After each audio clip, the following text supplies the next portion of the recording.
Et aujourd'hui, qui? C'est les chairman du panel de ce qu'on appelle elders en anglais de la SADC.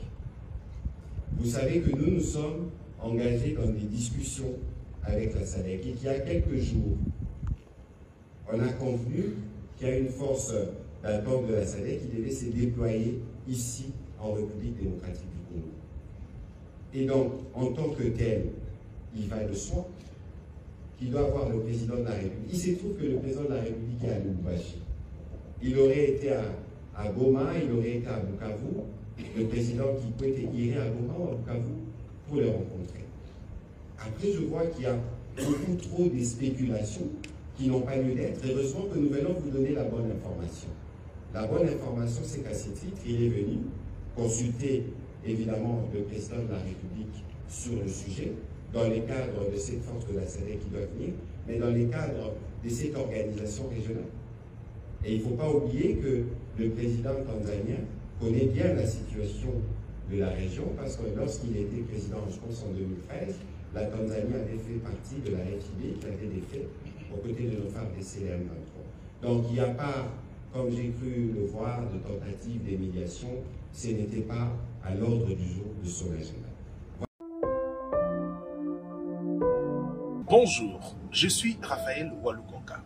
Je suis ravi de m'associer à Sendwave, une application de transfert d'argent qui vous permet de transférer de l'argent en République démocratique du Congo sans frais. Vos proches pourront récupérer de l'argent en République démocratique du Congo via M-Pesa, Orange Money, Airtel Money ou auprès de l'agence Union Express la plus proche de chez eux. En collaboration avec Sendwave, je vous offre un crédit gratuit de 10 $ à utiliser lors de votre premier transfert. Téléchargez l'application Sendwave et utilisez mon code promo INFO243 pour obtenir vos 10 $ offerts. Facilité pour les camionneurs et autres hommes d'affaires qui opèrent dans cette partie de la République, ils gagneront 300 km. Au lieu de passer par Dar es Salaam, on pourra avoir la connexion directe entre la République démocratique du Congo et la Zambie et d'autres avantages de ce projet que vous avez d'ailleurs beaucoup eu l'occasion de suivre hier en direct de la télévision nationale. Le président de la République, pour y être, avait parcouru, le Premier ministre disait, 2228 km à partir de son bureau de Kinshasa, tandis que son homologue zambien en avait fait à peu près 700, le tout pour vous montrer le souci d'intégration qui anime les deux États pour faciliter les transactions entre les Congolais et les Zambiens. Dans la suite, vous avez vu cette grosse clé symbolique que le président de la République a remis au directeur de l'école primaire Akili 2. Nous sommes toujours dans les territoires de Kasenga. Il y a eu le temps de la sémence, mais je crois que le temps de la récolte a commencé avec le programme que vous connaissez tous bien de 145 territoires. Quand le programme avait commencé, beaucoup ne pensaient pas qu'on sera en mesure, dans les délais qui étaient donnés, d'avoir les résultats que nous avons obtenus. Vous avez vu cette école réhabilitée par le Bureau central de coordination, la qualité des enfants qui étaient hier sous la paille, aujourd'hui ils sont dans des salles de classe bien modernes. Et vous avez vu le président de la République avec cette phrase « Que Dieu vous bénisse », le premier qui a utilisé ces tableaux. C'est dire qu'il y a un accent particulier qui a été mis sur la question de l'éducation parce qu'il faut construire l'avenir, mais c'est aussi la même chose que le président de la République a fait aujourd'hui à l'Institut Bosco à Kasumbalesa, où il a salué notamment le partenariat avec l'Église catholique qui est en train de rénover cette école. C'était aussi l'occasion pour le président de la République d'inaugurer le bâtiment, le nouveau bâtiment de la DGDA, parce qu'il y avait des gros besoins à l'époque. On parlait beaucoup de désengorgement de Kasumbalesa. Je pense que les désengorgements de Kasumbalesa un peu plus tard, c'est que nous avons vu à Sakania, monsieur le gouverneur, qui est impressionnant. C'est sur 140 hectares le port sec de Sakania. On aura l'occasion de revenir dessus. Tout ça, c'est pour permettre d'assurer une fluidité dans les trafics des camionneurs, mais aussi de permettre à la République démocratique du Congo, comme vous savez que nous sommes dans une stratégie d'amélioration de nos recettes, de percevoir le plus. Et donc il faut investir. Et cet exemple des PPP avec la partie chinoise était juste impressionnante. Ce qui n'était pas là, je sais que certains journalistes viennent d'arriver ça aura l'occasion de le voir. Monsieur le gouverneur, je veux vous passer la parole pour vos mots introductifs. Je sais qu'aujourd'hui, il y a eu une grosse effervescence d'ailleurs depuis l'arrivée du président de la République. Mais avant que vous ne puissiez faire des commentaires à ce sujet, il y a une question qui revenait de manière régulière lorsqu'on parlait de la situation à Lubumbashi, c'était la question de la sécurité. Est-ce que vous pouvez nous dire, monsieur le gouverneur, que ceux qui repartiront ce soir pourront repartir dans des conditions sereines dans leur résidence? Je vous accorde la parole, monsieur le gouverneur. Merci beaucoup, monsieur le ministre. Nous sommes très honorés d'accueillir parmi nous les journalistes qui ont l'habitude de prester à vos côtés dans cette prestigieuse émission qu'on appelle The Briefing. Je salue leur présence et je voudrais aussi leur donner des assurances comme quoi ils sont en sécurité. Ils peuvent eux-mêmes le témoigner. Nous venons de très loin en tant que deuxième ville du pays. Lubumbashi a connu des mouvements d'insécurité. Cela est lié à plusieurs éléments, entre autres une concentration des jeunes à la recherche de l'emploi et par conséquent ils se sont déversés dans des pratiques pour gagner leur pain de vie et ils ont commencé à causer l'insécurité. Nous avons mis en place une politique de lutte contre cette menace et aujourd'hui, bien sûr, après qu'elle ait prise plusieurs formes, c'était la criminalité urbaine, c'était la menace de Mai Mai Bakatakatanga, c'était le vol de câbles, actuellement c'est le vol de cathodes, mais bref, nous avons pu évoluer pour réduire sensiblement la question de l'insécurité, surtout en ce qui concerne l'insécurité urbaine. Non seulement en tant que gouvernement provincial, nous avons mis des moyens à la disposition de notre police, mais aussi nous avions bénéficié de l'encadrement de la haute hiérarchie pour que la police nationale congolaise, section Haut-Katanga, soit bien équipée et qu'elle puisse aussi répondre à ses obligations. Donc, à ce jour, je sais vous rassurer que la situation évolue comme il se doit et donc il y a moins de crainte qu'avant. Voilà, c'était l'aspect sécuritaire. Vous accueillez le président de la République dans un contexte marqué notamment par des travaux de grande envergure qui ont été faits, qui ont été inaugurés. Quels peuvent être vos mots à ce sujet avant que nous puissions écouter les questions des journalistes et y répondre? Oui, la province du Haut-Katanga, depuis un certain moment, nous l'avons mis sur un élan de développement et nous avons commencé à observer des changements sur tout le plan, que ce soit des infrastructures, que ce soit aussi sur le plan social. Mais la spécialité, c'est le fait que nous avons bénéficié d'une attention particulière, bien sûr, comme toutes les provinces, du gouvernement central pour bénéficier du programme de 145 territoires. Aujourd'hui, après avoir bien sûr obtenu la gratuité de l'enseignement, le président de la République, on peut dire qu'il a accordé aussi la gratuité des écoles au territoire. Aujourd'hui, nous avons des écoles qui poussent partout dans les territoires et ça fait une fierté. Et cela a justifié la présence du chef de l'État ici chez nous, mais il n'est pas venu seulement pour constater l'évolution des écoles qui sont construites, mais aussi il est venu parce qu'il y a des projets qu'il a bien initiés. C'est entre autres la route Kasumbalesa passant par Mokambo vers Sakanya. C'est une route longue de 143 km. Et il vous souviendra qu'il y a quelque temps, nous avons eu du mal à parcourir cette voie. Certains faisaient, pendant la saison de pluie bien sûr, pouvaient faire même 7 jours sur le tronçon, mais d'autres, ceux qui avaient plus de moyens, pouvaient contourner en passant par la Zambie, qui est pays voisin, c'est qu'il n'en aurait pas la République démocratique du Congo, qui est le géant au cœur de l'Afrique centrale. Alors, grâce à l'arrivée du chef de l'État, Félix Antoine Tshisekedi, voilà ce que nous avons constaté, comme par une baguette magique, il a pris l'option de construire cette route, et la route a été construite dans moins de 2 ans, et nous avons aussi un port sec, et donc ça résout 2 choses. C'est vrai que ça donne la possibilité au gouvernement de croître le budget, mais ça donne aussi la possibilité d'améliorer le social de la population.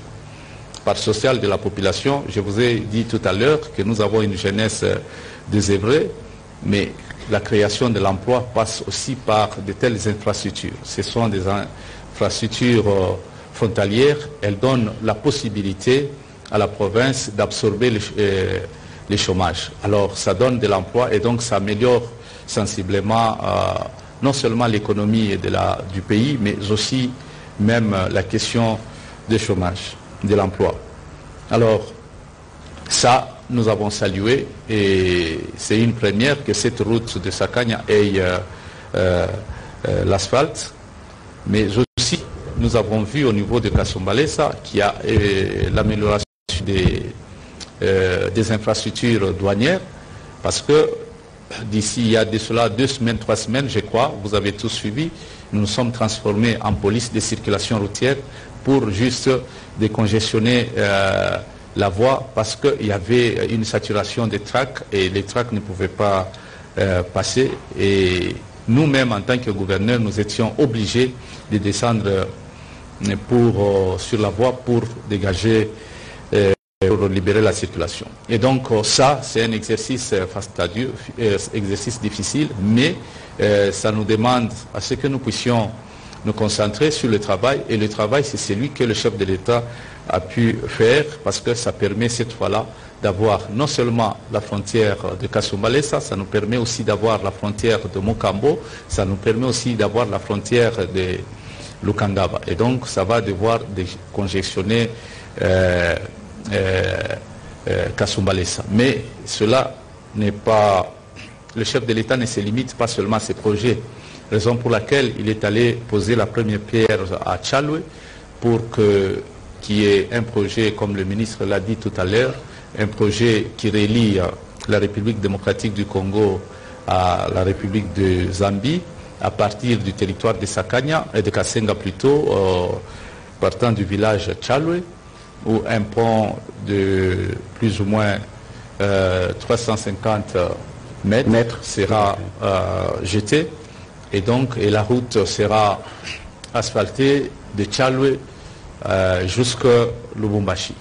Cela va devoir sensiblement améliorer les conditions de vie des concitoyens. Je salue en passant la ferme volonté du chef de l'État lorsqu'il parle du peuple d'abord, mais moi je l'ai expérimenté et je l'ai vécu, parce que il a quitté Kinshasa et à la première heure il s'est déplacé par route, et la route n'est pas en bon état,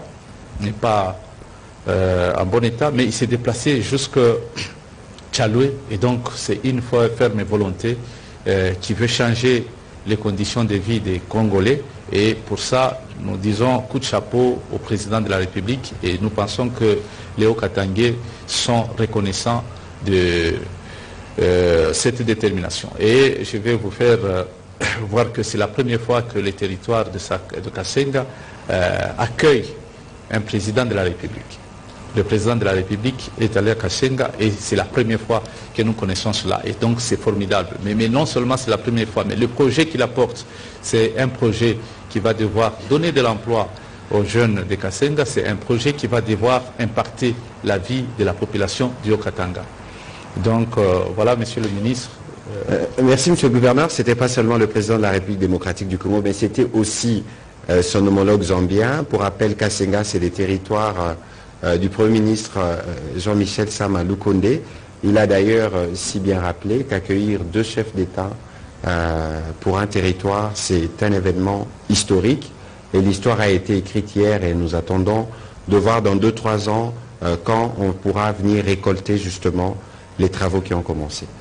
Monsieur le gouverneur, ce soir, il y a des journalistes qui couvrent la mission du président de la République venus de Kinshasa, mais il y a aussi des journalistes de Lubumbashi et plusieurs questions, évidemment. On va essayer de gérer les temps au regard du nombre des journalistes présents, et l'idéal serait pour chacun d'entre vous de poser une question pour nous permettre d'aller à l'essentiel et d'être sûr qu'on a couvert toutes les questions à travers cet exercice de redevabilité. On va commencer par M. Eric Chibamba.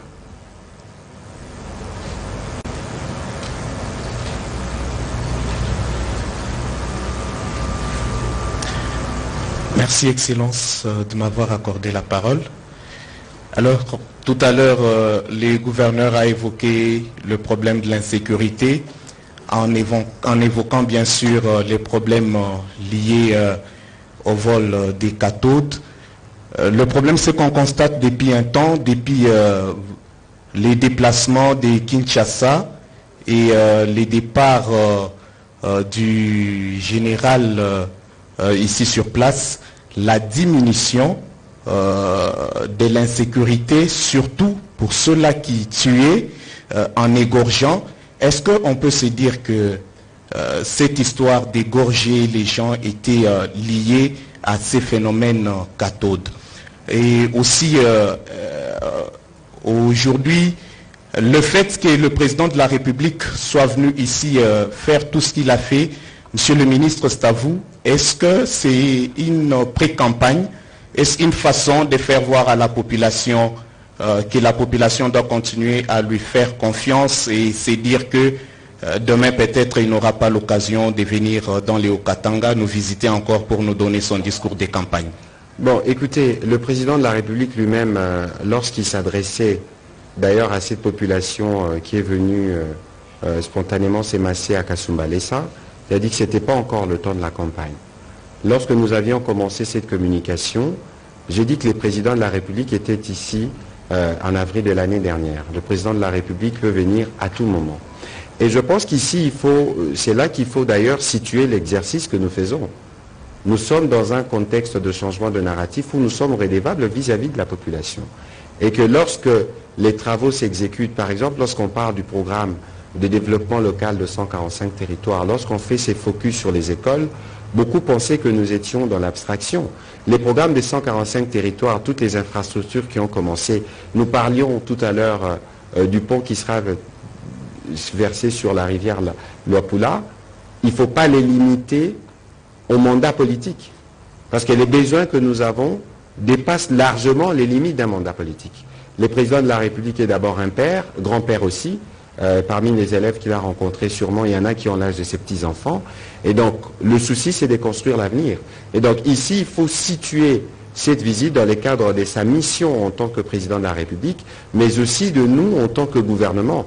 Autant nous venons vous rendre compte et répondre à des questions de ce que nous faisons, autant nous devons faire l'évaluation de certains projets. J'ai dit qu'on était dans le temps de la récolte. Vous savez, pour les 145 territoires, il y a 2200 ouvrages qu'il faut récolter à travers le pays. Le président de la République n'aura jamais matériellement le temps de se rendre partout, mais d'autres ouvrages pourront être reçus par d'autres responsables. Et donc il faut situer la visite aujourd'hui dans le cadre de son travail routinier du président de la République. Et demain, ce sera là-bas. Et après-demain, ce sera dans d'autres provinces. Le moment de la campagne viendra. Et en ce moment-là, vous verrez que nous avons beaucoup de choses à dire aux Congolais. Et nous saurons en ce moment-là sur quel choix les Congolais porteront leur voix. Parce que ici, il s'agit d'abord de construire l'avenir et l'avenir de nos enfants. Monsieur le gouverneur, il y avait des préoccupations qui vous concernaient. Merci beaucoup.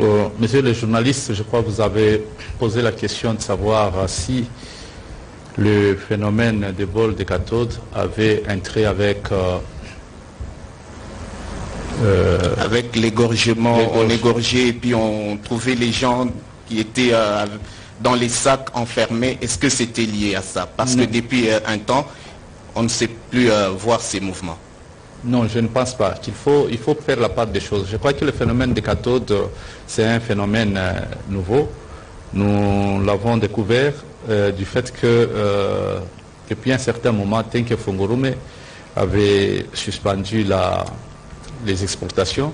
Et quand Tenke Fungurume a repris avec les exportations des cathodes, on a constaté que je crois que Tenke Fungurume a perdu contrôle à un certain moment par rapport au tract qui sortait et il y a eu un groupe qui s'est formé pour devoir maintenant commencer à détourner ces cathodes-là. Est-ce que c'est avec une complicité interne ou pas? Est-ce qu'il y a complicité des éléments en uniforme ou pas? Est-ce qu'il y a complicité des responsables, que ce soit du côté de la société, que ce soit aussi du côté des services étatiques ou pas? Ce sont toutes ces questions qui se posent et qui méritent d'être répondues. Et donc, nous pensons que d'ici peu, parce que les recherches sont en cours, nous allons devoir arriver au résultat. Mais nous constatons que depuis un certain moment, vous voyez, nous avons commencé à arrêter tour à tour de camions de cathodes qui sont volés et nous avons commencé à les restituer à qui des droits. Et en ce qui concerne l'insécurité, effectivement, je vous ai dit qu'il y a eu beaucoup de cas d'insécurité que nous avons enregistrés depuis près maintenant de 3 ans, 4 ans. Mais nous sommes battus pour arriver sensiblement à réduire cela tout en arrêtant, en procédant aux arrestations des commanditaires et qui ont été transférés certains à Kinshasa. Et je crois que ça réduit, ça nous a donné la possibilité de réduire sensiblement. Mais aussi, il faut qu'on évoque des changements qui ont eu à la tête de la police, aussi au niveau de la province, et ça a permis aussi d'améliorer la qualité des services. Voilà, merci. On va prendre la question de Innocent Olenga.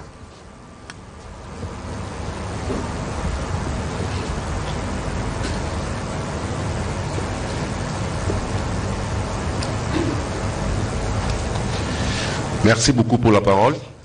J'ai des petites questions pour monsieur le gouverneur, parce qu'on n'a pas le temps de l'avoir tout moment. Monsieur le gouverneur, la question est très simple. Combien la province produit-elle en termes de recettes par mois? Et comparativement à vos prédécesseurs, notamment Moïse Katumbi, y a-t-il amélioration ou régression? Ça, c'est la première question. Et la deuxième question, quelle est la définition du partenariat entre les gouvernements provinciaux et la société Terra, qui a la minoterie Africa Mile? Merci beaucoup. Bon, je crois qu'il faut qu'on fasse un effort pour rester dans le sujet, parce que la question que vous posez, vous ne pouvez pas comparer le gouverneur Katumbi de l'époque, qui avait 4 provinces. À l'époque, c'était le Katanga, et la province que dirige aujourd'hui le gouverneur Kiaboula. On peut rester dans les sujets qui nous permettent d'aller au fond des questions. Bon, sur les autres questions, le gouverneur évidemment peut donner des réponses s'il a des indications, mais l'idéal serait que nous restions sur le sujet pour être sûr que nous ne nous écartons pas. Monsieur le gouverneur. Oui, en fait, le ministre a répondu à la première question, et donc je passe à la deuxième question. Mais dis-moi, pour les Haut-Katanga, les recettes mensuelles, c'est combien? Ça varie. Il y a un budget. Il y a un budget. Le budget, c'est l'ensemble des prévisions. Et nous nous efforçons pour atteindre les chiffres que nous sommes consignés. Et je ne saurais pas vous donner le chiffre ici parce que cela varie. Il y a des moments où nous atteignons ce qu'on appelle les assignations, mais aussi des moments où nous n'arrivons pas à les atteindre. Mais il faut aussi relever le fait que nous avons connu des difficultés, surtout que l'ensemble des recettes de la province sont plus situées au niveau des opérations minières. Et certaines mines ont dû fermer, d'autres ont suspendu, ont arrêté momentanément la production.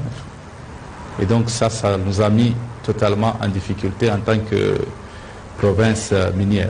Et donc c'est difficile peut-être que vous puissiez le comprendre, mais si vous êtes du domaine, je sais que vous êtes chercheur, vous allez comprendre qu'il s'agit de plusieurs sociétés de la province du Haut-Katanga qui ont connu ce genre de problèmes. C'est entre autres Rwashi Mining, c'est entre autres MMG à un certain moment, c'est Chemaf, dernièrement, et donc ça a dû varier et ça nous a totalement, ça a paralysé les finances de la province.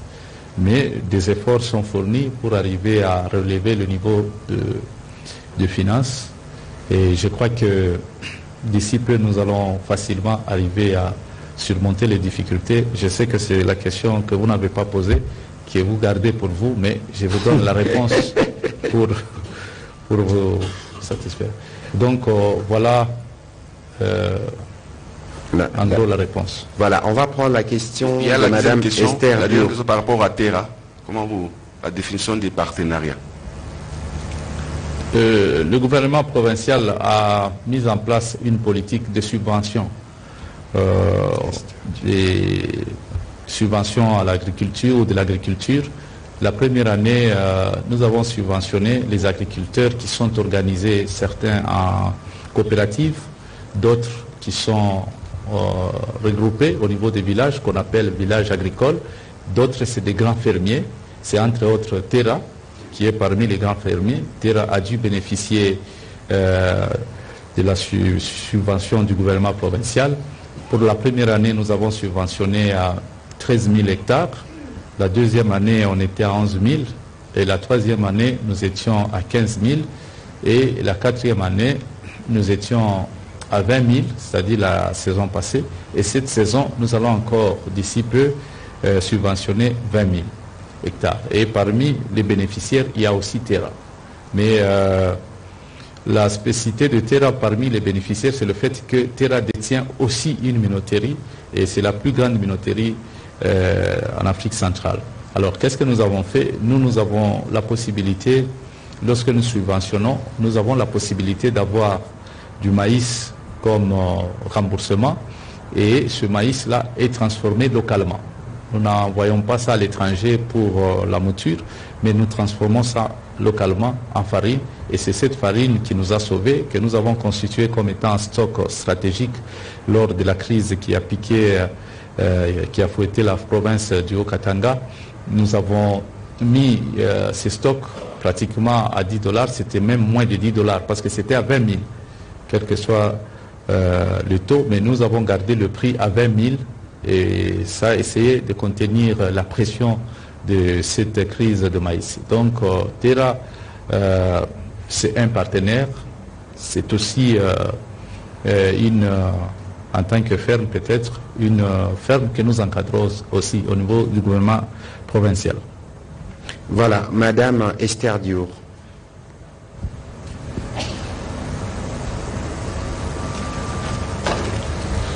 Merci Excellence de m'avoir accordé la parole. À ce jour, le gouvernement central ainsi que le président de la République comptent beaucoup de réalisations à leur actif, mais il y a dans certains coins du pays où ces réalisations ne sont pas connues. Alors vous, en tant que ministre de la Communication, quelles sont les stratégies que vous mettez en place pour faire parvenir le message ou faire connaître les réalisations du chef de l'État dans les coins les plus reculés où on ne retrouve pas les médias sociaux ou la radio, la télévision? Je cite par exemple, j'ai été une fois à Mitwaba, on ne connaît rien des réalisations du chef de l'État dans certains coins. Merci. Voilà, bon, c'est une question pertinente parce que s'il y a quelque chose que nous devons faire de manière permanente, c'est évidemment communiquer.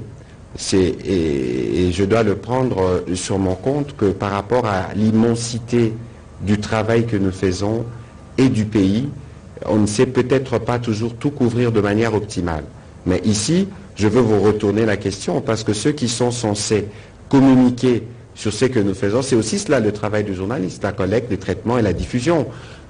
Je plains fort malheureusement cette forme de surpolitisation de la vie en République démocratique du Congo, parce que tout le monde, et vous allez voir d'ailleurs dans les questions qui vont être posées tout à l'heure, on veut se focaliser dans la polémique, on veut parler des individus, mais on ne veut pas toujours accorder l'attention qu'il faut. Je vous ai dit que dans le cadre du projet des 145 territoires, si on fait un petit exercice ici, on aura du mal à trouver quelqu'un qui nous cite les 145 territoires, tous, ou même les 6 territoires de la province du Haut-Katanga, ou les territoires de la province du Lualaba, etc. À Mitwaba, il y a les projets des 145 territoires qui se déploient. Et dans la stratégie que nous avions préparée à notre niveau, d'ailleurs, la ministre du Plan est sur place ici à Lubumbashi pour essayer de faire ces suivis, c'est de voir justement comment on peut vous impliquer. Mais ça, c'est une chose en termes de publicité de ce que nous faisons. Mais l'objectif que nous poursuivons dans les cas de l'action du président de la République et du gouvernement, ce n'est pas de la publicité par rapport aux médias, mais c'est résoudre les problèmes des Congolais. Et nous pensons que de ces points de vue, les Congolais, quels que soient les coins dans lesquels ils se trouvent en ce moment, sont en train d'écouter des bruits des chantiers, sont en train de voir du sable, parce que le projet des 145 territoires est un projet, comme son nom l'indique, 145 territoires, qui permettra à chaque territoire de la RDC, ça veut dire où se trouvent les Congolais, de voir l'action du gouvernement. Nous travaillons dans un contexte qui est difficile parce que, point n'est besoin de rappeler les années antérieures où nous n'avons pas investi, point n'est besoin de rappeler les contextes sécuritaires de la crise de Covid, etc. Le temps n'est pas aux excuses. Le temps pour nous comme gouvernement, c'est de nous assurer que nous faisons les meilleurs à notre disposition pour régler les problèmes des Congolais. Et je pense que c'est ce que nous faisons. Lorsque vous avez regardé les yeux de ces élèves hier à l'école primaire à Kili, vous ne pouvez qu'être heureux. Lorsque vous avez regardé ces directeurs, même si cela n'est pas montré dans les médias, mais ces directeurs, les familles, les parents de ces enfants qui bénéficient de la gratuité vivent au quotidien l'impact de ce que nous faisons. Donc moi, je veux vous retourner la balle pour que vous, les journalistes, dans les cas de vos travail traditionnels, vous puissiez aussi vous interroger et suivre ce qui s'est fait en dehors de la politique, parce que je pense que c'est là qu'il y a des choses qui sont plus importantes pour nos populations. Merci madame. On va prendre la question de Oscar Mbal.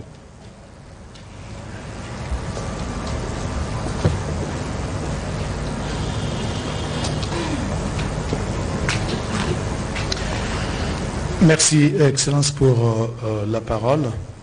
J'ai deux petites questions, parce que j'ai assisté personnellement à la pose de la première pierre pour le lancement des travaux de construction du pont qui sera jeté sur la rivière Luapula. Pour ne pas rentrer dans la guerre des chiffres, je voudrais, Excellence, Monsieur le Ministre, que vous puissiez nous donner les coûts globaux de ces travaux du pont qui sera jeté sur la rivière Luapula et qui les finance exactement. Deuxième petite question, une fois le pont jeté, qu'est-ce que la RDC va tirer comme bénéfice? Parce que nous avons toujours comme l'impression que nous accompagnons dans les cas de projets intégrateurs d'autres pays qui sont d'ailleurs avancés, plus avancés que nous, mais nous-mêmes nous sommes à la traîne. Or, nous sommes dans ce rendez-vous du donner et du recevoir. Merci. Alors, sur votre première question, je crois que nous étions là avec vous hier. Vous avez sûrement entendu les discours des ministres de l'infrastructure de la Zambie, mais aussi les discours du directeur général de l'entreprise GAD, ou JET, j'ai peut-être pas bien retenu le nom, qui parlait... JET, oui. JET Africa. JET Africa, qui parlait d'à peu près, si ma mémoire est bonne, 228 millions de dollars. Peut-être que le gouverneur a les bons chiffres, il pourra les donner. Mais de toute évidence, dans le cas de cet exercice de redevabilité, nous aurons l'occasion d'interroger le ministre des Infrastructures qui est sur place ici.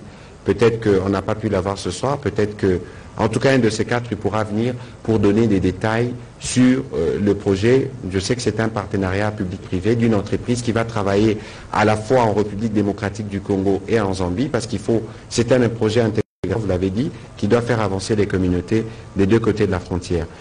Le gouverneur peut, évidemment, mieux que moi, vous dire quel sera l'impact de ces ponts, et peut-être que, monsieur le gouverneur, si vous avez quelques chiffres tels que demandés par notre cher Oscar, vous pouvez nous les communiquer. Merci. Merci beaucoup, monsieur le ministre. Je crois que le chiffre, c'est 285 millions de dollars. Et la population du Haut-Katanga va devoir tirer le profit de ces projets. Premièrement, comme je vous ai dit, pour atteindre la Tanzanie, nous étions obligés, à partir de Lubumbashi, d'aller d'abord en Zambie, par Kasumbalesa, puis remonter en Tanzanie. Ce qui nous donne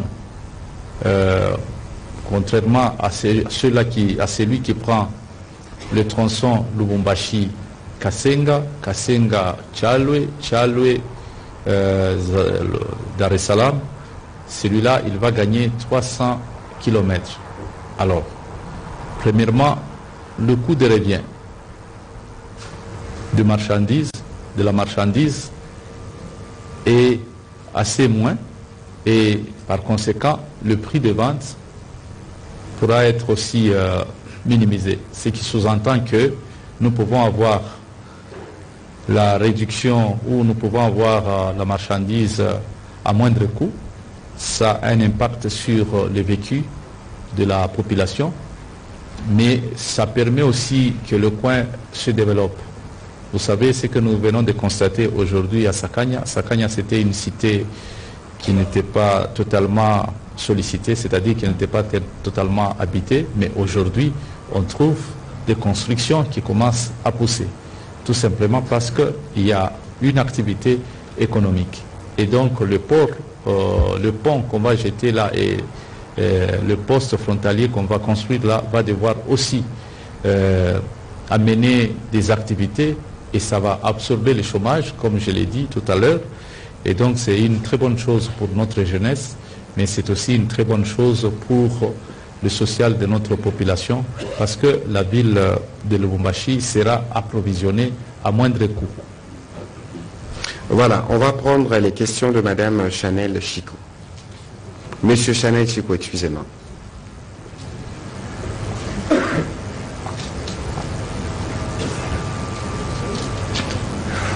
Bien, merci. Ma question, elle est un tout petit peu longue, mais je l'ai écrite, hein. Vous en faites pas. Alors, Excellence, nous avons assisté à Chalwe, dans le territoire de Kasenga, à l'entente cordiale qui existe entre le président Félix-Antoine Tshisekedi et son homologue zambien, avec notamment le lancement du projet de la route transfrontalière Kasomeno-Kasenga-Chalwe au village de Mwenda en Zambie. Excellence, qu'en est-il du projet en commun lancé en juin 2021 avec l'Ouganda, c'est-à-dire la route Kasindi-Beni-Beni-Butembo et Bunagana-Rutshuru-Goma. Pensez-vous que sur base des déclarations de la société civile et de la population sur le déplacement des bornes d'environ 3 km au village Mungo, dans la localité de Busanza, et proche de Bunagana en territoire de Rutshuru, soit de nature à renforcer cette relation comme pour la Zambie?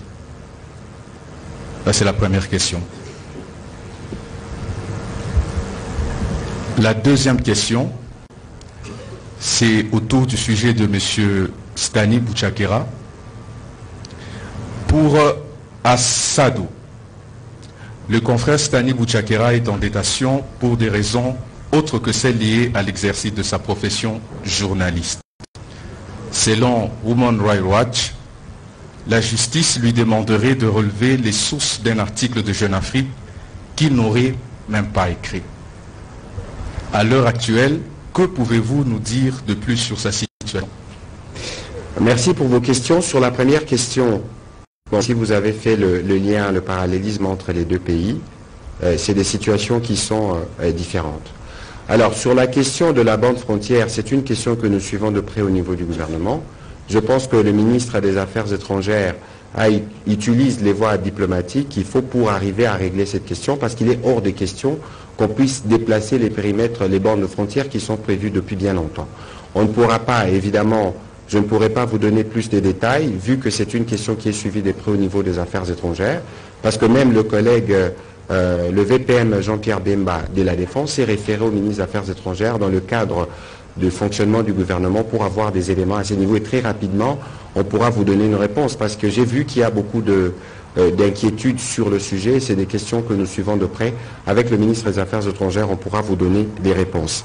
Alors, sur la question de Stani Bouchakera, c'est une question qui revient souvent. Et d'abord, je dois rappeler ce que j'ai dit, c'est que nous, on n'a jamais mieux fait que nous en termes de liberté d'expression. La preuve, il est 23h35, vous avez les gouverneurs de la province et les ministres, après 2 journées, on n'a presque pas dormi, qui sont debout devant le média pour vous donner la bonne information. Et donc, et depuis l'arrivée aux responsabilités du président Tshisekedi, régulièrement au mois de mai, les journalistes savent qu'ils ont un rendez-vous. Et sous sa direction, nous avons eu les états généraux de la communication et des médias qui nous ont permis aujourd'hui d'avoir une nouvelle loi, d'ailleurs, que les journalistes ont voulu baptiser loi Mouyaya, et que voilà, nous continuons ces démarches. Sur la question de Stani Boujakera, évidemment, c'est une question qui nous préoccupe. Parce que pour nous, lorsqu'un journaliste est arrêté, quels que soient d'ailleurs les mobiles, nous n'y entrons pas. Nous voulons nous assurer qu'on ne le prive pas des libertés de faire son travail. Et en l'occurrence, sur le cas de Stani Boujakera, je me suis réservé, je veux continuer d'ailleurs de me réserver d'en dire davantage, parce que c'est une question qui est encore sous traitement au niveau de la justice. Nous nous sommes assurés de lui apporter l'accompagnement qu'il faut, et de manière quotidienne d'ailleurs, je ne suis pas sûr que ceux qui parlent aujourd'hui suivent cette question plus que moi. Parce que je suis d'abord ministre des tutelles, et beaucoup qui regardent cette question veulent le ranger. Je vois de part et d'autre le relier à des questions électorales, etc. Il faut d'abord rappeler le contexte. Dans quel contexte nous étions avec vous en juillet lorsque nous préparions les Jeux de la francophonie? Vous vous souvenez qu'on disait, et même moi, j'ai été taxé d'ailleurs par un comédien de Lubumbashi, d'après ce qui m'a été dit, d'être vampire, vendeur d'organes, etc. À Kinshasa, vous savez, tous peuvent le témoigner, que nous étions dans un stress. On disait que la sécurité ne serait pas assurée, et beaucoup de délégations étaient frileux, on n'a pas envoyé des athlètes comme on devait les avoir, parce qu'il y a des laboratoires qui ont fonctionné notamment pour ternir un peu l'image que nous voulions donner de la capitale qui préparait les Jeux. Heureusement que Dieu est toujours avec nous, et comme nous avons la détermination, les Jeux se sont passés, c'est des Jeux historiques comme on n'a peut-être jamais vu dans l'histoire de la francophonie. Le 12 juillet, nous avons tous vu des alertes sur les réseaux sociaux disant que le ministre Kende, l'honorable Kende, aurait été kidnappé. Le lendemain, le 13, vous avez vu la mauvaise nouvelle. Nous tous, on était sous les chocs. Il était prévu que ce jour-là, le président de la République puisse lui-même se rendre sur le terrain pour aller faire le point de différents projets. Il n'est plus sorti parce qu'il était sous les chocs. Le Premier ministre, il était aussi sous les chocs. Avant même que je ne fasse ma première communication, nous tous, on a voulu comprendre ce qui se passait, parce que c'est un député national qui était il y a quelques mois ministre. Et donc, et depuis, nous avons décidé, de la manière la plus transparente, de faire une enquête. Et dans cette enquête, il y a des experts qui sont venus de Belgique, d'Afrique du Sud, de la MONUSCO, et nos experts locaux. On aurait pu nous dire, et cette enquête a été décidée au terme d'une réunion de sécurité avec tous les services de sécurité. Et donc, lorsque nous décidons de faire appel à des experts internationaux, ce n'était pas parce que nos experts nationaux ne pouvaient pas bien conduire l'enquête, mais c'est parce qu'il y avait besoin d'enlever toute forme de soupçon. Parce qu'on va dire, ah voilà, il y a eu ceci, il y a eu cela, comme nous sommes ici malheureusement habitués à aller dans la polémique, même parfois là où il ne faut pas aller dans la polémique.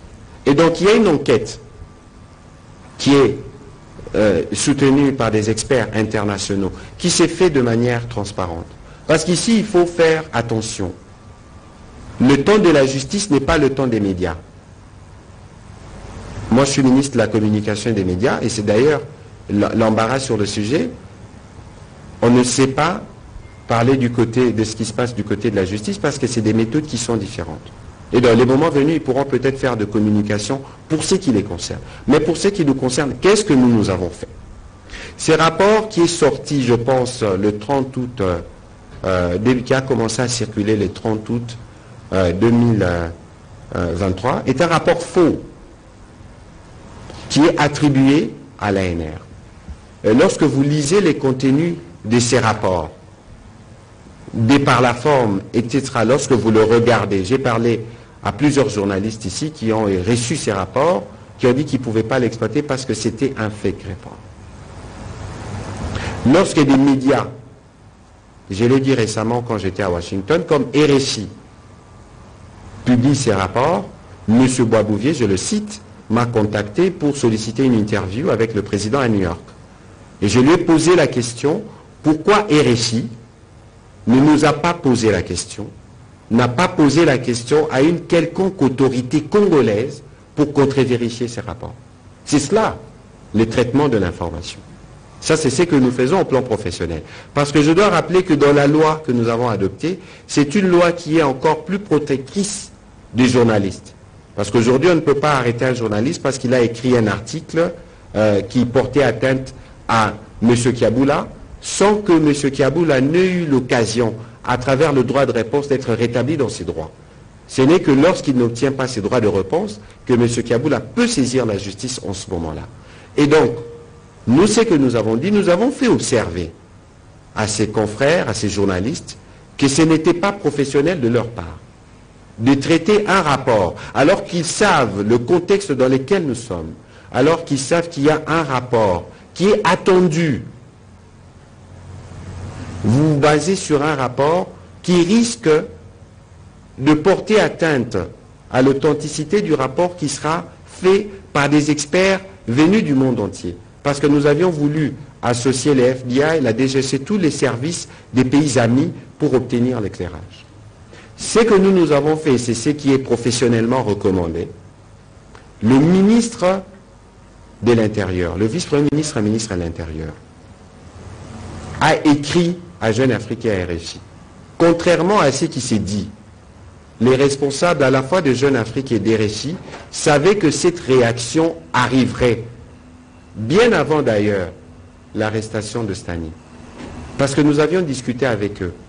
Moi, j'ai parlé avec M. Boisbouvier et on a convenu qu'il y aurait un droit de réponse, une réaction de notre part pour qu'ils puissent réparer. Ça, c'est ce qui devait être fait de manière professionnelle. Mais lorsque la justice, la commission d'enquête, estime qu'il y a une piste là-dedans et qui considère Stani Boujakera, d'abord, le président l'a dit, nous tous, nous les connaissons. Nous tous, nous avons aujourd'hui de la peine pour lui, pour sa famille, pour sa rédaction. Mais lorsque la justice estime que là, il y a une piste qui peut nous conduire soit à la manifestation de la vérité pour savoir qui serait derrière la disparition de notre collègue ou qui voudrait que la vérité puisse être altérée, c'est la justice. C'est l'embarras dans lequel nous sommes parce que moi, comme ministre, on n'a pas de marge d'intervention sur ce que fait la justice. Dans les autres pays du monde, je pense aussi que c'est la même chose. Et donc, aujourd'hui, nous continuons à témoigner notre solidarité, à suivre les dossiers de près, et nous continuons à désespérer qu'au niveau de la justice, la question pourra être décantée rapidement. Merci. Excellence, dernière question. Vous en avez déjà posé deux et qui ont pris du temps, si vous plaît. Elle est toute petite, la dernière question, Excellence. Alors, Excellence, depuis New York, au siège des Nations Unies, le ministre des Affaires étrangères avait lancé un ultimatum aux rebelles du M23. Quelle suite pouvons-nous attendre de la résolution de cette énième crise de l'État? Bon, écoutez, sur cette question, je pense qu'il y a encore, malheureusement, on ne fait pas toujours un effort pour nous informer dans les détails sur ce qui se passe et surtout sur les questions sécuritaires à l'Est. Le vice-premier ministre, ministre à la Défense, Jean-Pierre Bemba, a pris part à une réunion le 30 août avec ses homologues de la sous-région de la communauté de l'Afrique de l'Est. Au terme de cette réunion qui s'est tenue le 23 août, il était convenu qu'on accordait un mois à la force régionale pour ouvrir la route qui conduit vers Rubangabo pour permettre les débuts du précantonnement. Je me permets de rappeler que depuis novembre 2022, dans le cadre du processus de Luanda, il y a une feuille de route qui prévoit les cessez-le-feu, qui est respectée du côté des forces armées de la République démocratique du Congo, le retrait, le cantonnement, la démobilisation, etc. Et ça fait plusieurs semaines que le gouvernement de la RDC a apprêté le matériel qu'il faut, qui aujourd'hui, je pense, est au niveau de la MONUSCO, les différents conteneurs qu'il faut avec les matelas et tout ce qu'il faut pour faire le processus de pré-cantonnement. Mais la route est bloquée. Nous devons observer un cessez-le-feu. Et donc aujourd'hui, on a constaté qu'après le mois qui avait été accordé le 23 août au 24 septembre, on doit constater que la force régionale n'a pas été en mesure d'ouvrir la route et de faire démarrer le processus de pré-cantonnement tel que prévu. Alors la suite, il y a des réunions qui vont se tenir bientôt avec, je pense, les ministres des Défenses et les chefs d'État qui doivent être convoqués par les présidents burundais pour permettre de statuer sur la suite à réserver à cette question. C'est dans ces contextes-là que vous devez comprendre d'où est venue la date du 24 août, et du 24 septembre plutôt, et je pourrais mettre à votre disposition les communiqués après ces briefings de la réunion pour vous permettre d'être édifiés. On va prendre les questions de Madame Rachel Kitita. On doit terminer dans 10 minutes parce qu'il est tard, on doit vous libérer, donc allez droit au but, s'il vous plaît. Merci beaucoup, Monsieur le Ministre, pour la parole. Souffrez que je revienne sur le Stani Boujakera. Souffrez que je ne fasse pas plus de commentaires. Monsieur le ministre, souffrez que je ne fasse pas plus de commentaires. Vous êtes un ancien journaliste. Vous savez que dans pareil cas, ce n'est pas le journaliste qui répond devant la loi, c'est plutôt le directeur de publication qui engage la rédaction et qui engage le média. Comment Stani Boujakera, lui qui est journaliste à Jeune Afrique, qui dit qu'il n'a pas signé cet article, copie encore en prison, à la prison centrale de Makala, et c'est qui Madame, je crois que, s'il vous plaît, vous n'en avez pas suivi. Très bien. Si vous m'aviez suivi, je vous ai très bien vous m'aviez suivi, vous n'auriez pas posé cette question. Je vous explique pourquoi.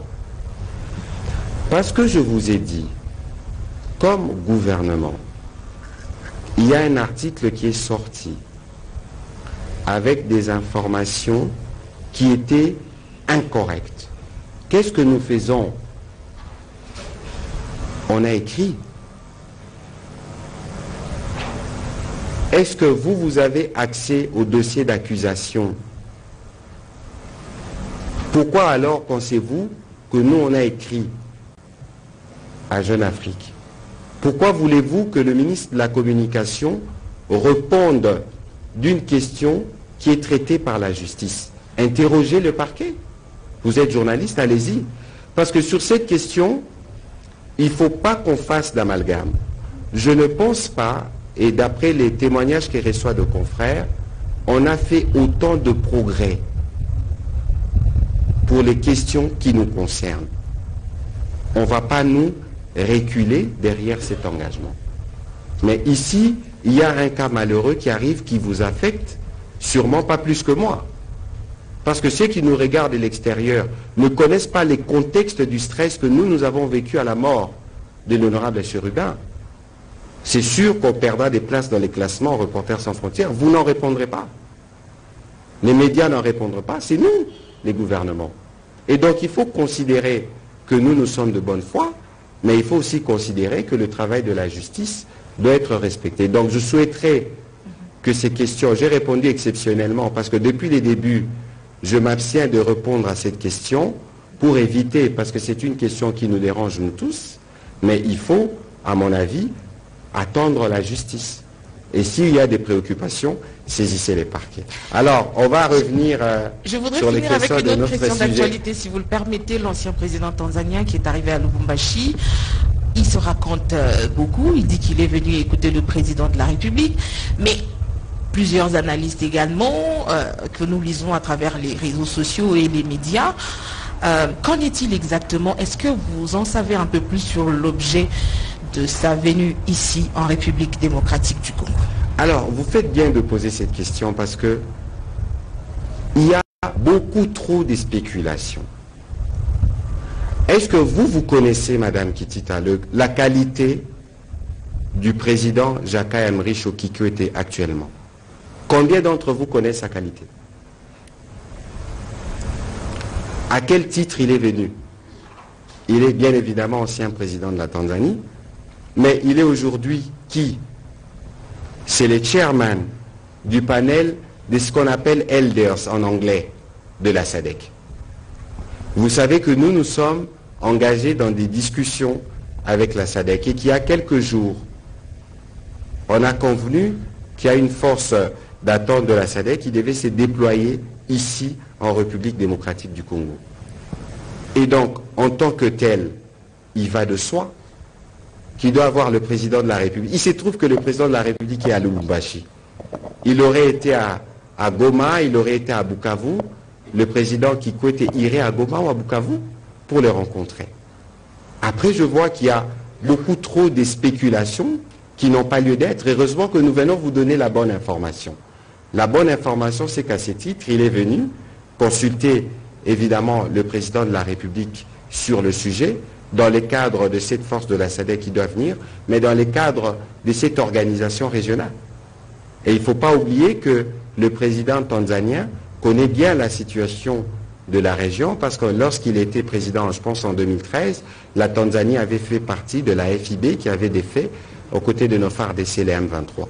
Donc il n'y a pas, comme j'ai cru le voir, de tentative de médiation, ce n'était pas à l'ordre du jour de son agenda. Voilà, on va prendre la dernière question pour terminer avec Izuba.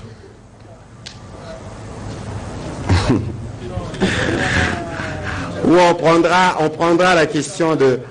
Madame, vous avez une question? Izuba, s'il vous plaît. On va accorder la parole à madame. S'il vous plaît. Allez au micro.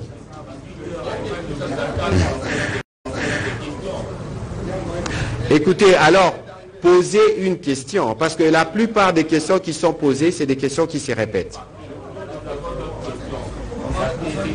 De toute évidence, on va terminer. Oui, nous étions à Sakanya. Donc, vous auriez dû venir là-bas, vous auriez vécu avec nous l'événement. Madame, allez-y, présentez-vous s'il vous plaît, donnez-nous le nom de votre organe et votre question. Bonsoir, Excellence, Monsieur le Ministre, Monsieur le Gouverneur, bonsoir. Bonsoir. Rebecca Faïla pour Malaika Télévision. Alors, Monsieur le Ministre, quels sont les défis majeurs auxquels le gouvernement fait face dans la préparation des élections et comment comptez-vous les surmonter à 2 mois des échéances? Alors, le premier défi auquel nous faisons face comme gouvernement, ici je suis désolé, monsieur le gouverneur, vous deviez recevoir plus de questions que moi, mais apparemment... Avec lui, on a déjà toutes les vous êtes habitué apparemment, monsieur le gouverneur, et c'est très bien, parce que vous faites un exercice de redevabilité. Écoutez, d'abord dans le cadre du processus électoral, je veux revenir encore là-dessus. C'est quoi le rôle du gouvernement? Parce qu'il faut parfois qu'on fasse un peu de pédagogie, qu'on s'interroge sur le rôle des uns et des autres dans les processus. Le gouvernement met à disposition les moyens, assure la sécurité. Les parlements préparent les lois et les différents textes. La société civile sensibilise la population. La CENI s'occupe à organiser des élections et la CENI est organisée en son sein. Parce que les élections, c'est plusieurs acteurs qui interviennent en même temps. Alors, la préoccupation principale du gouvernement en ce moment, c'est de travailler pour que d'abord nous continuions, tel qu'on a déjà commencé, dans un contexte difficile, le financement du processus, parce que pour nous, nous devons vite arriver au 20 décembre pour que les Congolais, c'est les dialogues, je le disais il y a quelques mois, c'est les dialogues qui est attendu avec les Congolais. Aujourd'hui, nous nous sommes préoccupés par la situation des compatriotes qui sont dans les territoires encore sous occupation du M23 et du RDF. Et donc, c'est toute la conversation d'ailleurs que le président de la République a eue aujourd'hui avec le président Kikwete, parce que pour nous, les élections que nous voulons inclusives, pour la première fois, les Congolais qui sont à l'étranger vont voter. Nous voulons que nos compatriotes qui sont dans cette partie du pays puissent voter comme tout le monde. Et donc ça, c'est une question qui a des implications d'ordre sécuritaire et sur lesquelles nous travaillons, y compris diplomatiquement, pour nous assurer qu'à l'échéance du 20 décembre, qu'on ait des Congolais de cette partie du pays-là, Massissi, Rutshuru et des Kwamouth, puissent être en mesure de voter. Alors, comment le ministère de la Communication prévoit-il de promouvoir un environnement médiatique libre et équitable pendant cette période électorale? Alors, je ne suis pas sûr que je sois la bonne personne à qui il faut poser cette question, parce qu'il s'agit plutôt, c'est le CESAC, les conseils supérieurs de l'audiovisuel, qui s'occupent de l'organisation de la campagne. Pour ce qui nous concerne, de toute évidence, c'est moi qui disais que les opposants doivent quitter la périphérie. Parce que nous étions sur des sujets qui, de notre point de vue, ne touchaient pas aux problèmes de Congolais. Et nous sommes prêts, et je serai très heureux, et notre candidat, le moment venu, lorsque tout sera formalisé, sera aussi très heureux de pouvoir débattre des questions qui concernent les Congolais dans le fond, pas dans la polémique politicienne, ni des plaintes de quelconque nature. Nous, on parle de 145 territoires. Nous, on parle du port sec de Sakania. Venez, on va parler gratuité, on va parler couverture santé universelle, et vous allez nous dire quelle est votre alternative. Si vous êtes mieux que nous, le peuple décidera. Et donc, voilà. Merci. Alors, exceptionnellement, on va prendre la série. Ijouba, on va terminer par vous. Allez-y, s'il vous plaît. Une question, et on va s'assurer que c'est des questions destinées au gouverneur. Comme ça, on va terminer l'exercice. Et j'espère que ce ne sont pas des questions qui ont déjà été posées en ce moment-là. C'est un nouvel aspect d'une des questions déjà posées. Ah. Monsieur le gouverneur, merci beaucoup pour la parole. Présentez-vous, s'il vous plaît. C'est Jean Gandou de Radio Capi. Je vous en prie, Jean Gandou. Monsieur le gouverneur, tout à l'heure, vous avez parlé de l'affaire de Cathode. Et on a parlé de Cathode Gate, au sujet des 120 tonnes qui ont disparu. Jusqu'à ce jour, on n'en sait pas grand-chose. Dans les réseaux sociaux, on attribue à telle ou telle autre personne. Vous qui êtes là, le numéro 1 de la province, dites-nous, c'est quoi en fait cette affaire? Et à ce jour, où seraient les 120 tonnes de cathodes de TFM? Et quelles sont les relations que la province a avec l'entreprise minière TFM? Merci. Ok, merci beaucoup. Je crois que j'ai répondu à cette question. Vous êtes revenu avec plus de précision sur les 120 tonnes des cathodes qui ont été volées. Tous, nous avons été alertés de la disparition de ces 120 tonnes, 120 000 tonnes. Et je vous ai dit que les recherches sont en cours au niveau de la justice et que des gens sont interpellés. Et donc, nous attendons les résultats des enquêtes pour être édifiés.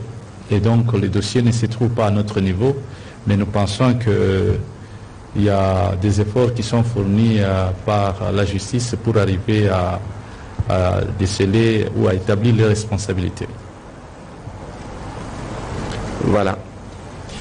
Merci beaucoup, c'est Junior Ndaladibala de louchiactu.cd. Je pose la question au gouverneur. Les séjours du chef de l'État dans le Haut-Katanga, accident sur la route Kasenga. Est-ce qu'aujourd'hui on peut connaître la suite, le bilan des blessés? Mais je m'en voudrais si je ne vous pose pas une question qui fait l'actualité. C'est à propos des arriérés des agents de la fonction publique provinciale. Lors de l'ouverture de la session parlementaire, le président de l'Assemblée provinciale est revenu là-dessus dans son discours. Monsieur le gouverneur, pourquoi le Haut-Katanga, qui est classé meilleure province, n'arrive pas à payer les agents de la fonction publique? Merci. Merci beaucoup. Je crois que la province du Haut-Katanga n'est pas classée meilleure province pour avoir payé le salaire des agents, non.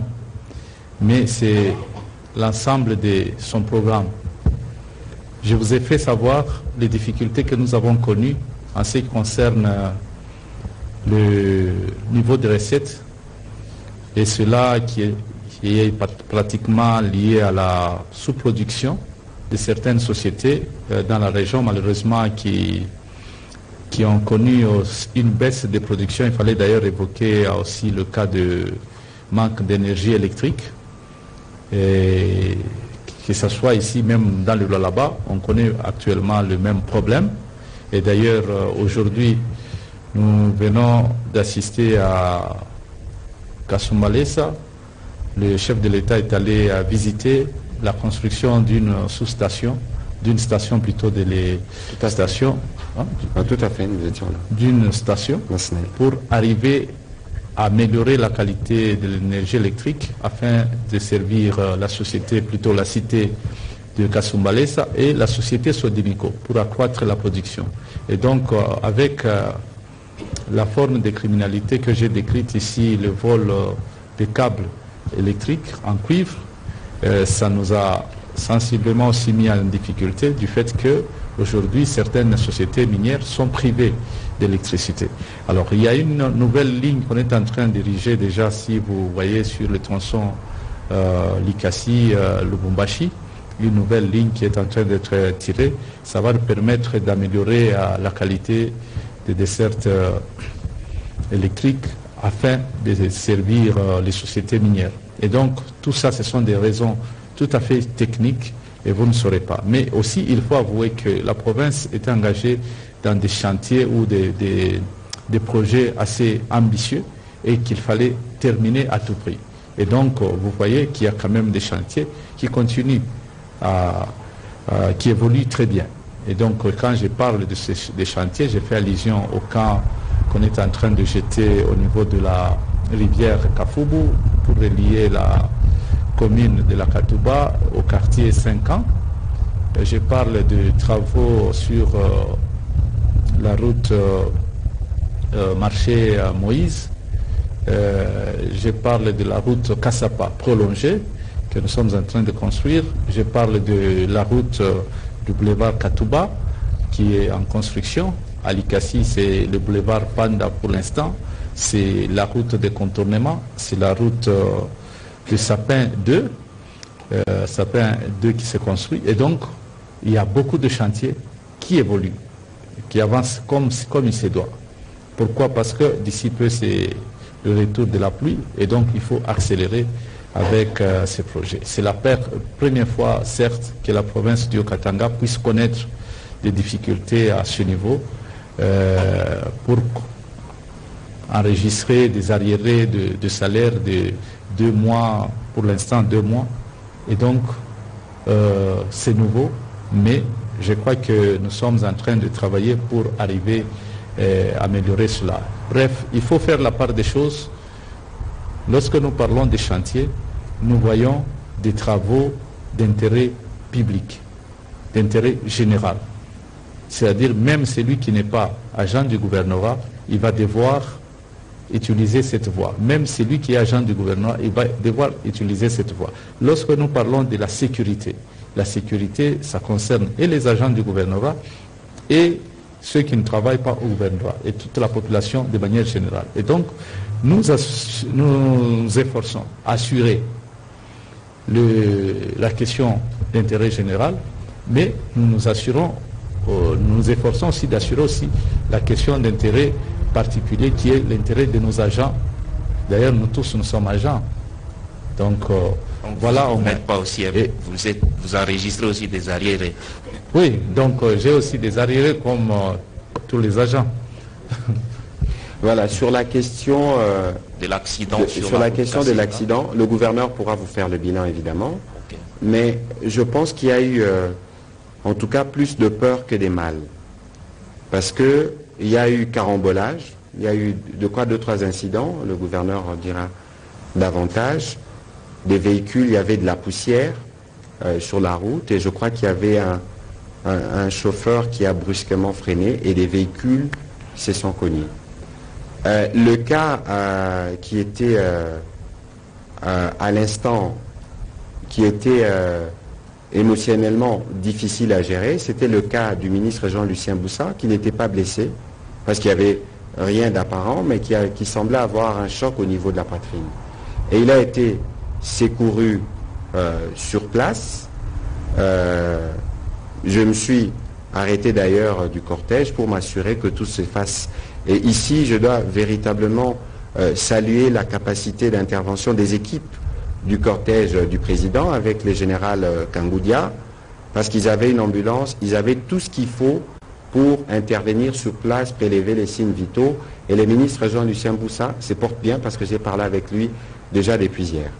Et donc, j'ai vu qu'il y a eu des choses qui ont été présentées d'une certaine façon sur les réseaux sociaux, mais je crois que la bonne information, c'est celle que nous venons de vous donner. Et les gouverneurs, lorsque nous étions sur le chemin du retour, nous avons compté.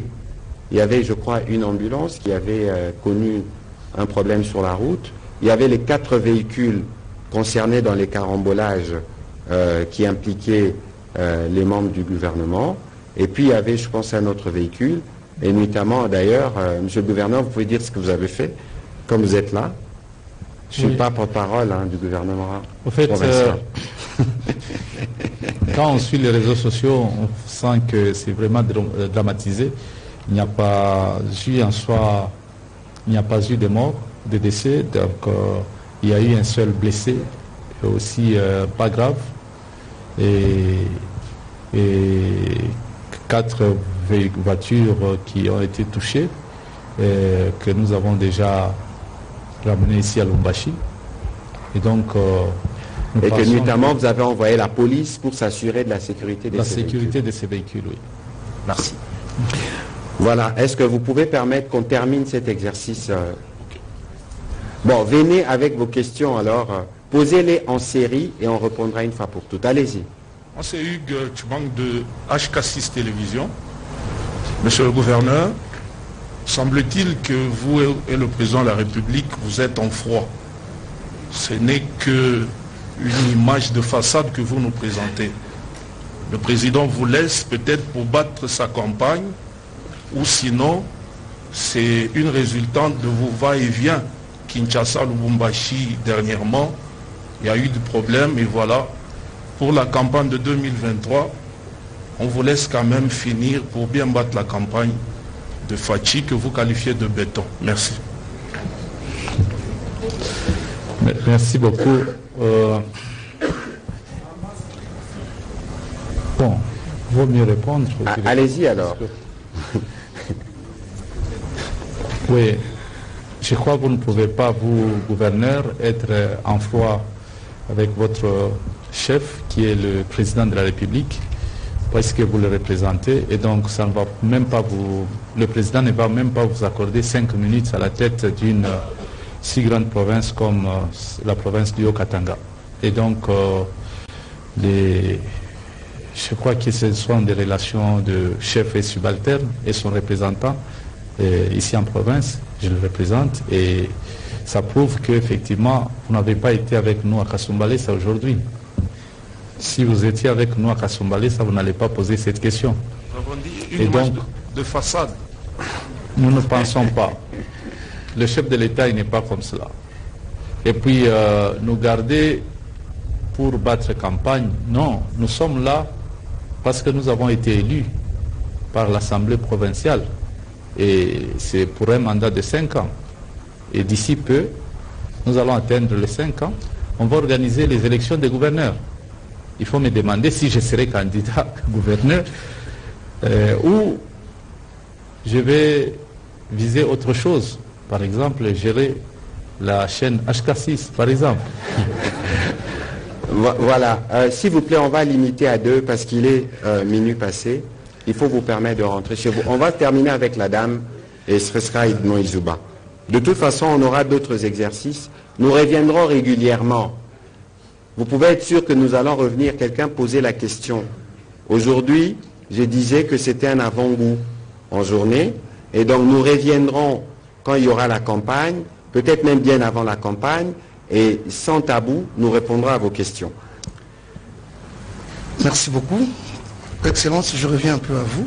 Moi, c'est M. Charles Kapalou, DG Canal 7 Lucassi. Et une question, c'est pour... Nous avions dit une question, si vous... Bon, là, je saute carrément. Je vois d'abord, je vois tout droit à M. le gouverneur de la province du Haut-Katanga. Monsieur le gouverneur,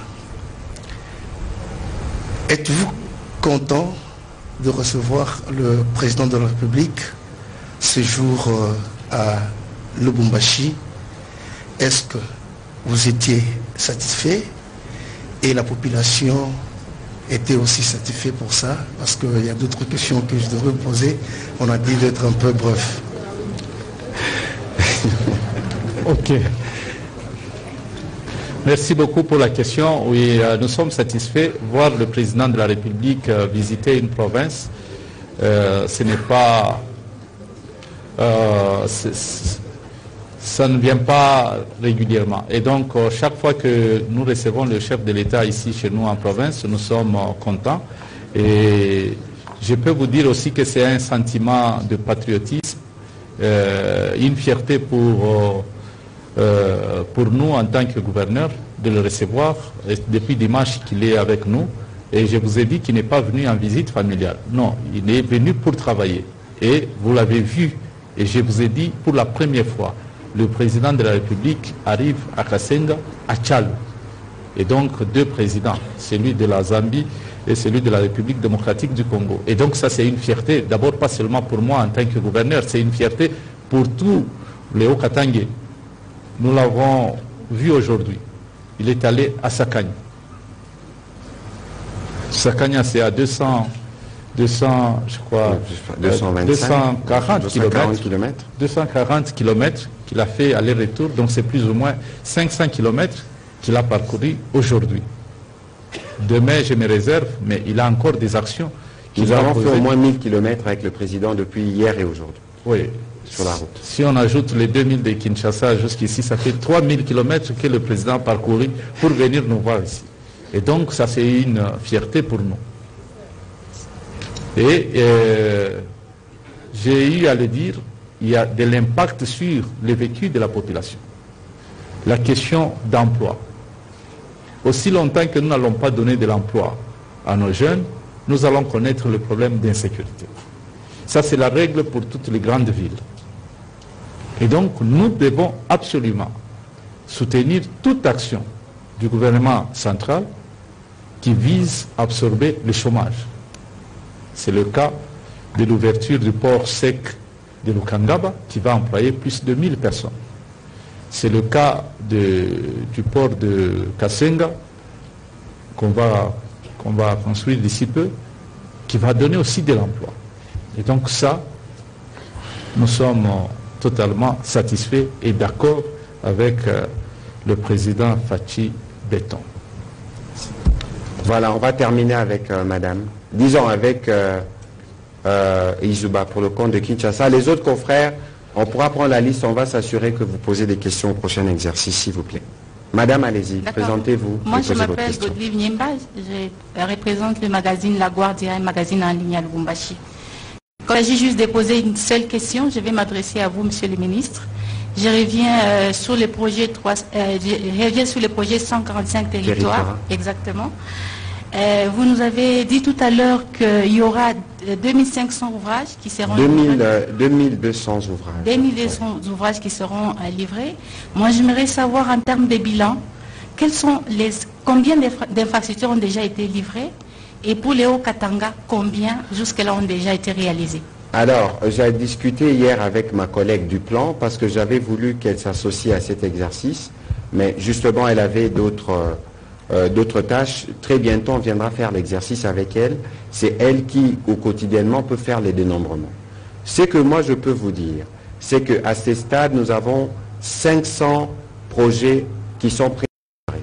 Je rappelle qu'on a 3 prestataires. Le Bureau central de coordination BSECO, le CFF et le PNUD. Ils se sont repartis les territoires pour faire 1500 écoles, 700 centres de santé et 145 bâtiments administratifs.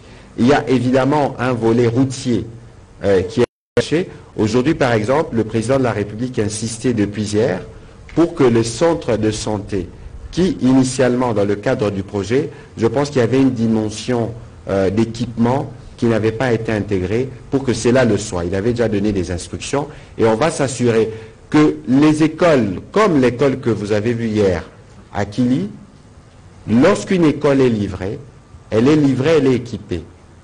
Il y a des bancs, il y a des tableaux, il y a de l'eau, il y a du courant.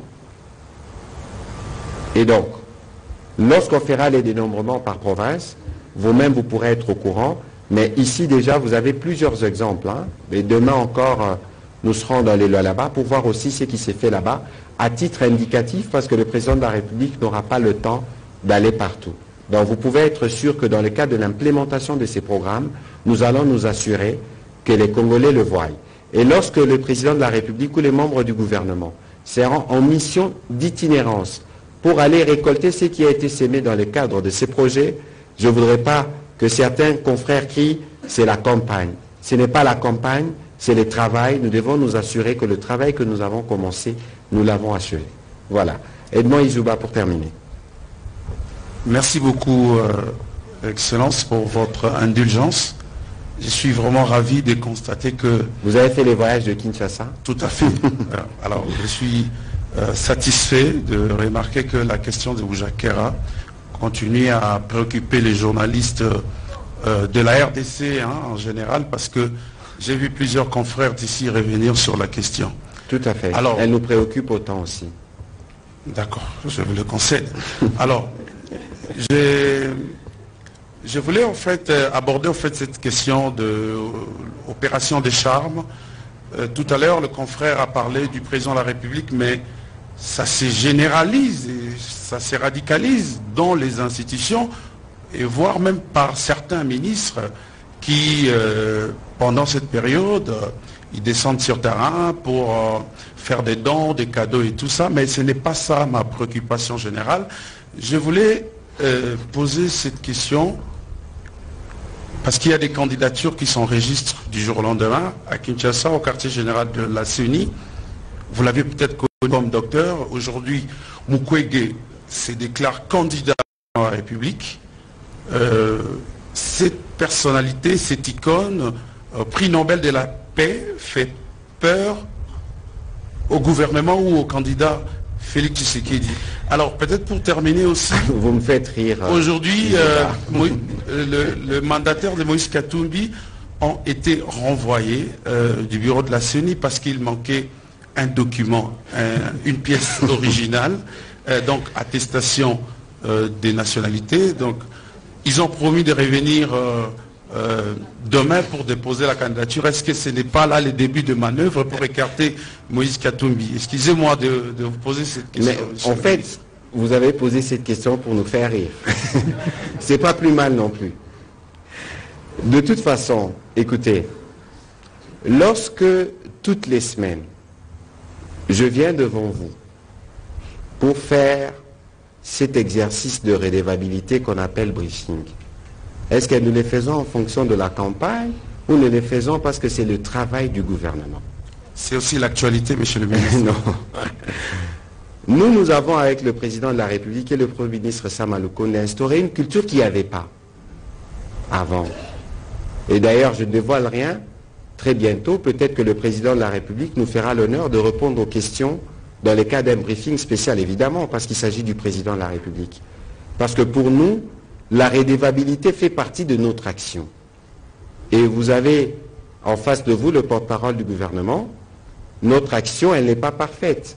Lorsqu'il y a évidemment de points de difficulté, ça ne coûte rien pour nous de le reconnaître et qu'ici, il y a des difficultés sur lesquelles nous travaillons pour améliorer.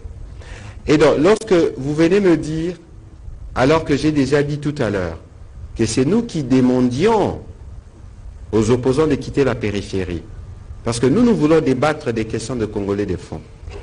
Vous me parlez de la candidature du docteur. Est-ce que c'était un événement surprenant pour vous? Ou est-ce que c'était la logique de ses positions?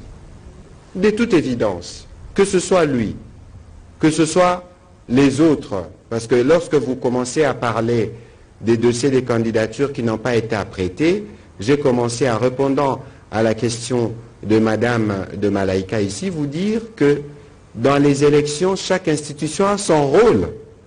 Avez-vous vu un membre du gouvernement, un proposé du gouvernement, lorsque les différents candidats vont déposer leur candidature pour qu'ils regardent les dossiers? Edmond, je ne pense pas que voir des choses de cette manière est positif. Pas du tout. Il ne faut pas alimenter des spéculations. Nous sommes dans une compétition électorale ouverte. Nous avons notre candidat. Nous avons, le moment venu, il déposera sa candidature. Quand viendra la campagne, nous parlerons de ses atouts.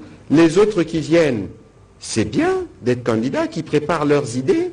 Et je souhaite que dans les idées qu'ils vont préparer, que ce ne soient pas des idées incantatoires, qui ne porteront pas sur la réalité de ce que nous connaissons comme enjeu pour le pays. Parce que très souvent, lorsque je les entends, je ne les entends que très rarement dans les fonds. Je les entends dans des supputations, dans parfois des égarements qui ne devraient pas être faits à certains niveaux, parce que lorsque vous voulez être candidat président de la République, cela suppose que vous êtes au courant de tout dans les détails. Que lorsqu'on vous pose des questions sur certains dossiers, vous ne répondez pas comme le répondrait un quidam. Et c'est l'invitation qui est faite, parce que, vous savez, lorsqu'on veut être démocrate, lorsque vous voulez devenir président de la République, en l'occurrence d'un pays comme la République démocratique du Congo, mais votre première tâche sera d'abord de savoir où vous le trouvez. Tous ceux qui prétendent aujourd'hui, dans l'hypothèse où ils arrivaient demain aux responsabilités, ils partiront de quel bilan? Mais si vous ne faites pas un effort pour comprendre ce que nous on a fait, comment pensez-vous d'abord que le peuple sera en mesure de vous faire confiance? Et donc ce soir, l'exhortation qui est faite, et c'est la bonne, tous doivent bouquiner le bilan qui est les nôtres, regarder les 145 territoires, regarder la gratuité, regarder la couverture santé universelle, venez avec des propositions qui sont contraires ou venez avec des idées qui peuvent améliorer. Je vous ai dit notre disponibilité à débattre, et en toute démocratie, nous débattrons et les peuples jugera. Aujourd'hui, nous avons eu un avant-goût à Kasumbalesa. On verra ce que sera les lois là-bas, mais on verra aussi le moment de la campagne, ce que ce sera pour nous, ce que ce sera pour les autres. De toute évidence, ici, tout le monde, tous ceux qui sont candidats, circulent dans les pays, on voit les Congolais, ceux qui veulent aller les écouter, ceux qui ne veulent pas aller, et dans le moment venu, la démocratie triomphera, et ce sera le 20 décembre prochain. Voilà, monsieur le gouverneur, on a beaucoup parlé d'autres choses, mais c'est aussi cela, la redevabilité. On va terminer cet entretien. Quel peut être votre dernier mot? Parce qu'il faut quand même remercier toutes ces populations qui se mobilisent quotidiennement pour accueillir le président de la République et lui réserver l'accueil comme on accueille à Wantachi.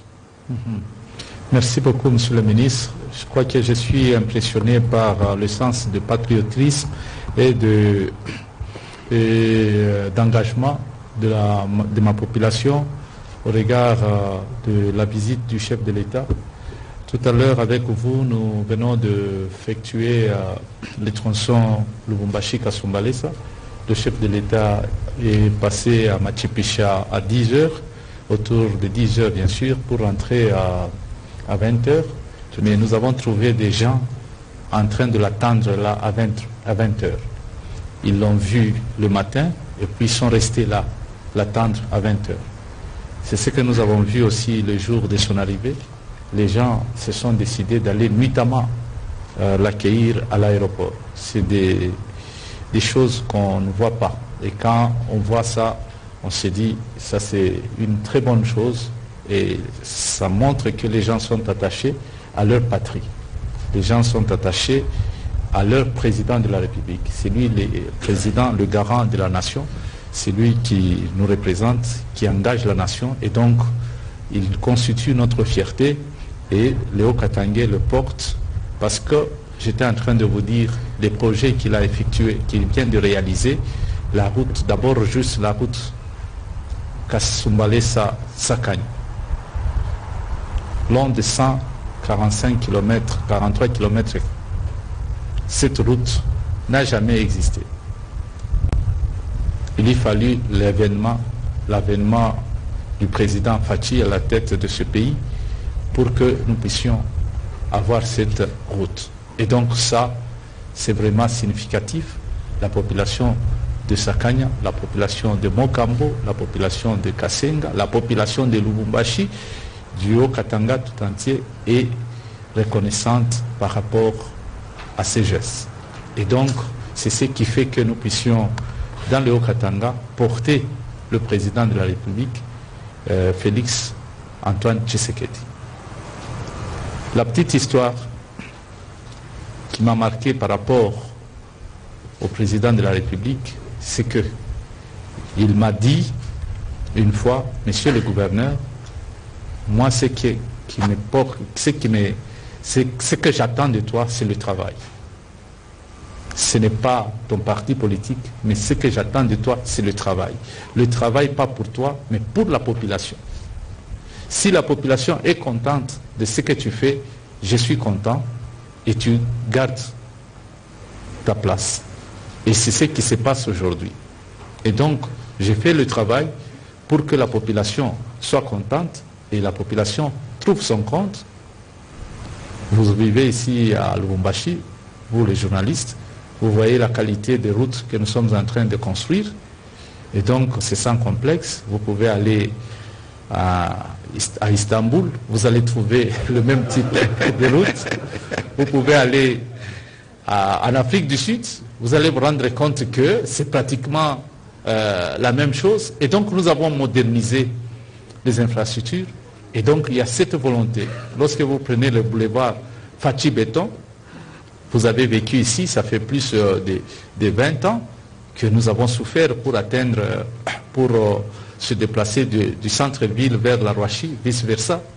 Les gens pouvaient faire, certains rataient même des avions, parce qu'ils pouvaient faire 2 heures du temps pour juste faire les tronçons de 7 km, je crois. Mais aujourd'hui, les gens parcourent ça en moins de 10 minutes, s'il n'y a pas de bouchon, bien sûr. Donc, ça, c'est une performance. Les tunnels, vous l'avez vu, c'est chaque fois qu'il pleuvait qu'il y avait de l'eau. Et ça faisait la honte de toute la province, parce que la province, elle est réputée une province riche. Et donc, il a fallu une révolution mentale pour que nous puissions agir dans la vision du chef de l'État, Félix Antoine Tshisekedi, de sorte qu'on ait des routes qui sont éclairées, des routes avec canalisation, avec séparateur. Et donc, ça, c'est l'amour profond que nous avons vis-à-vis de notre population. Et je voudrais rassurer notre population que nous avons besoin de travailler en harmonie. L'argent que nous avons ou que nous dépensons, c'est l'argent qui vient de la population. Et donc, c'est elle qui nous donne le moyen de notre politique. Et ça s'appelle la collaboration, aussi pas la participation politique ou participation citoyenne. Donc, nous voulons ainsi que la population puisse nous accompagner. Vous, les journalistes, vous puissiez nous accompagner dans la campagne de recouvrement, comment on appelle ça, de la vignette. Hein? Ou bien, là, vous n'êtes pas d'accord. Donc, nous avons besoin de votre accompagnement au civisme fiscal pour que nous puissions arriver à maximiser les recettes et nous puissions transformer notre province. Il est encore possible, il faut croire que nous avons la capacité de transformer ce pays sous la vision et le leadership de notre président de la République que nous aimons tant, Félix Antoine Tshisekedi, qui séjourne ici chez nous à Lubumbashi. Merci, monsieur le chef. Alors, merci. Bon, bientôt, on l'appellera Fatih Fondation. On en parlera pendant la campagne. Je crois que, monsieur le gouverneur, c'était une grosse chaleur, les séjours ici. Nous avons été sur les routes dans la province du Haut-Katanga. Et c'est cette itinérance, d'ailleurs, qui va se poursuivre dans les autres provinces de la République démocratique du Congo dans le cadre de notre mission institutionnelle. Ici, moi, j'ai noté la communion, justement. Et j'ai aussi noté les messages du président de la République, qui est essentiellement un message d'unité et d'espoir. Je crois que s'il y a un signal particulier que le président a donné durant cette visite, c'est l'avenir qu'il faut construire avec les enfants, mais aussi répondre à ces différents défis d'infrastructure. Et c'est dans cet ordre-là que nous travaillerons justement avec toutes les autres provinces de la République démocratique du Congo. Alors, messieurs les journalistes, mesdames et messieurs de la presse, nous vous remercions pour vous être mobilisés. Bonjour, je suis Raphaël Walukonga. Je suis ravi de m'associer à SendWave, une application de transfert d'argent qui vous permet de transférer de l'argent en République démocratique du Congo sans frais. Vos proches pourront récupérer de l'argent en République démocratique du Congo via M-Pesa, Orange Money, Airtel Money ou auprès de l'agence Union Express la plus proche de chez eux. En collaboration avec Sendwave, je vous offre un crédit gratuit des 10 $ à utiliser lors de votre premier transfert. Téléchargez l'application Sendwave et utilisez mon code promo INFO243 pour obtenir vos 10 $ offerts.